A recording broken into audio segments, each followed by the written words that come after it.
Shri Venkateswara gold తాకట్టులో ఉన్న మీ బంగారాన్ని విడిపించి కొనబడును.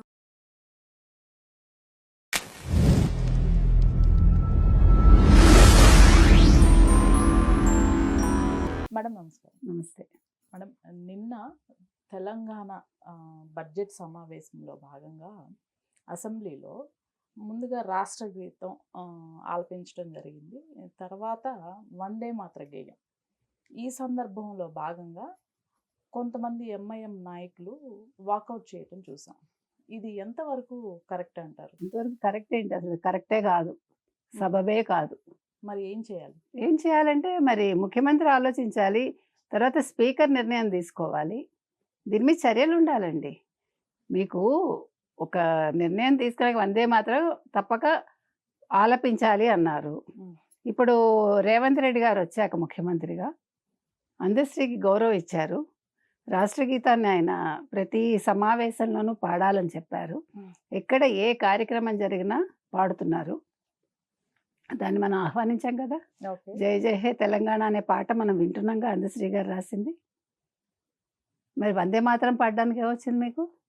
వందే మాత్రం అనేది ఒక స్వాతంత్రోద్యమ స్ఫూర్తిని కలిగించింది మనకి. ఈ రాష్ట్ర గీతం అప్పుడు బానే వాళ్ళు ఉన్నారు, పార్టిసిపేట్ చేశారు. వందే మాత్రం జరుగుతూ ఉండగా వెళ్ళిపోయారు. అంటే నేను అనేది ఏంటంటే, మీరందరూ కూడా భారతదేశంలో ఉన్నారు, మిమ్మల్ని ఎవడు ఉండమని బతిమాలలేదుగా. విభజన అప్పుడు మీరు ఎందుకున్నారు అసలు వెళ్ళిపోకుండా? 400 ఏళ్ళు మీకు ఇక్కడ నిజాం పరిపాలన ఉంటే అంతకుముందు లేదు కదా. ముస్లిం మతం ఎప్పుడొచ్చింది అసలు? ఏ శతాబ్దంలో వచ్చింది? మీరు వచ్చి భారతదేశాన్ని మీ చెప్పు చేతల్లోకి తీసుకోవాలని చూడడం ఏంటి? తమిళనాడులో వాళ్ళకి రాష్ట్రగీతం ఉంది, ఎప్పటి నుంచో పాడతారు వాళ్ళు. నిన్న వాళ్ళ కొత్తగా రాలేదు. మా తెలుగు తల్లికి ఆంధ్రప్రదేశ్లో పాడుతున్నారో లేదో నాకు తెలియదండి, పాడాలి. నేను అంటున్నది అది.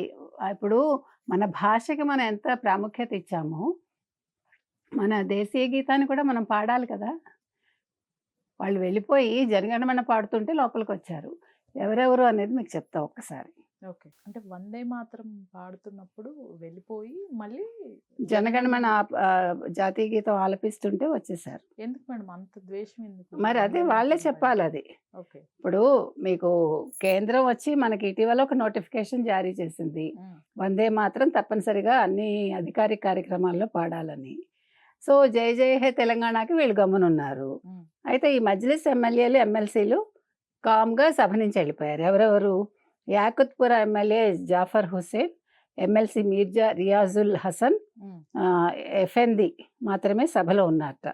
ఇంకో ఎమ్మెల్సీ మీర్జా రహ్మద్ బేగ్ వందే మాత్రం ఆలపిస్తూ ఉండగా కుర్చీలోనే కూర్చున్నారట, పైకి కూడా లేవలేదు. లేవలే. అప్పుడు పక్కనే ఉన్న బీజేపీ సభ్యుడు ఒకడు లేచి నిల్చోవాలంటూ సైగ చేశారు. చేస్తే రహ్మద్ బేగ్ లేచి బయటకు వెళ్ళిపోయాడు. మజ్లిస్ సభ్యులంతా కూడా తిరిగి జాతీయ గీతం జనగణమన ఆలాపన జరుగుతున్న సమయంలో సభ లోపలికి వచ్చారట. అయితే వందే మాత్రం ఆలపిస్తుండగా ఎంఐఎం సభ్యులు వాకౌట్ చేయడం ఎంతవరకు సబబు? దీన్ని బీజేపీ రాష్ట్ర అధ్యక్షుడు రామచంద్రరావు గారు తీవ్రంగా గర్హించారు. చాలామంది కూడా దీని మీద స్పందిస్తున్నారు. ఈవెన్ ఎక్స్ వేదికగా కిషన్ రెడ్డి కూడా స్పందించారు. ఒకళ్ళు స్పందించటం కాదండి, వాళ్ళకి తెలియాలి. మీరు ఇక్కడ తిండి తింటూ మీరు ఈ దేశంలో భారతదేశంలో మీరు భారతీయుడిగా మీకు పాస్పోర్ట్ ఉందా, లేకపోతే ముస్లిం కంట్రీస్లో పాస్పోర్ట్ ఉందా మీకు? మరి అక్కడెందుకు మీకు ఇది నాకొద్దు, ఈ భారతదేశం సార్వభౌమాధికారాన్ని నేను అంగీకరించను, నాకు ఈ పాస్పోర్ట్ వద్దు అని ఎందుకు చెప్పట్లేదు మీరు? మరి హిందువులకి ఎందుకు మీ వస్తువులు అమ్ముతారు? మీరు మీ వస్తువులు మీరే అమ్ముకుని మీరే కొనుక్కుని తినండి, మేమెందుకు కొనాలి అని ఏ భారతీయుడు ఏమనాలి హిందువు ప్రశ్నించడం లేదు. ప్రశ్నించడం మొదలు పెడితే మీరేమవుతారు? మిమ్మల్ని మేము సాటి మనుషులుగా భావిస్తూ, మాలో ఒకరిగా మిమ్మల్ని భావిస్తూ మీరు బతకడానికి మేము దోహదపడుతున్నాం, అవునా కాదా? కాబట్టి ఇవాళ మనం ఖండిస్తున్నామండి దీన్ని. వందే మాత్రం ప్రతి ఒక్కళ్ళు ఆలపించాలి. నాకు హిందూ దేవుళ్ళ మీద నమ్మకం లేదు, లేకపోతే హిందువుల మీద నమ్మకం లేదంటే హూ ఎవర్ ఇట్ ఈస్, మేము ముస్లింలనే మేము కాపాడుతాము, ముస్లింలకు అండగా ఉంటామంటాడు ఒక ముఖ్యమంత్రి వేరే పక్క రాష్ట్రంలో. అలాంటి వాళ్ళని ఎన్నుకోకండి. మతాన్ని అడ్డు పెట్టుకుని మత మౌఢ్యంతో మేము ఫలానా వాళ్ళ కోసమే అన్నప్పుడు మీరు హిందూ ఓట్లు అడగండి. ఉమ్. ఒక ఆవిడేమో బంగ్లాదేశ్ని సమర్థిస్తుంది, రోహింగ్యాలను సమర్థిస్తుంది. ఏంటిది అసహనం? ఎందుకు మీకు అసలు భారతీయుల్ని, హిందువులను చూస్తే? ఫస్ట్ మీలో లోపం ఉంది. అంటే మీ ఆలోచన విధానంలో లోపం ఉండబట్టే మీరు వందే మాత్రం పాడితే నేనేదో తక్కువైపోతాను. మీ మతం అనేది మీ ఇంటి వరకే. మీరు రాజకీయ నాయకులు అయ్యాక, మీరు అసెంబ్లీలోకి అడుగు పెట్టాక అక్కడ మతం ఉండదు. మీరు ఒక రిప్రజెంటేటివ్ అంతే. ఉమ్.